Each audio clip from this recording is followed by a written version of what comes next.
ছেলেকে মাছের বড় টুকরোটা দিয়ে মেয়েকে মাছের ছোট টুকরোটা দেওয়ার কাজটা কিন্তু সবসময় বাড়ির মা অথবা দাদিরাই করে থাকে, বাবারা কিন্তু করে না।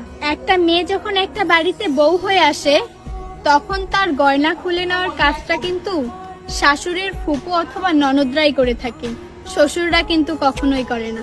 একটা ছেলে যখন তার বউকে অনেক অনেক অনেক ভালোবাসে তখন সেটা নিয়ে গুজব কিন্তু শাশুড়ি, ননদ এবং পাড়া প্রতিবেশীরাই করে। একটা ছেলে কিন্তু কখনোই এই কাজ করে না। তাই একটা মেয়ের কাদার পিছনে সবসময় অন্য একটি মেয়েই দায়ী থাকে, ছেলেরা কিন্তু নয়। তাই বিশ্বাস করেন, আমরা মেয়েরাই কিন্তু মেয়েদের সবচেয়ে বড় শত্রু। যেমন আমার এই ভিডিওটা দেখতেছেন, এখানে কিন্তু 100 জন ছেলেরাই কমেন্ট করবে আর মেয়েরা কমেন্ট করবে মাত্র 5 জন।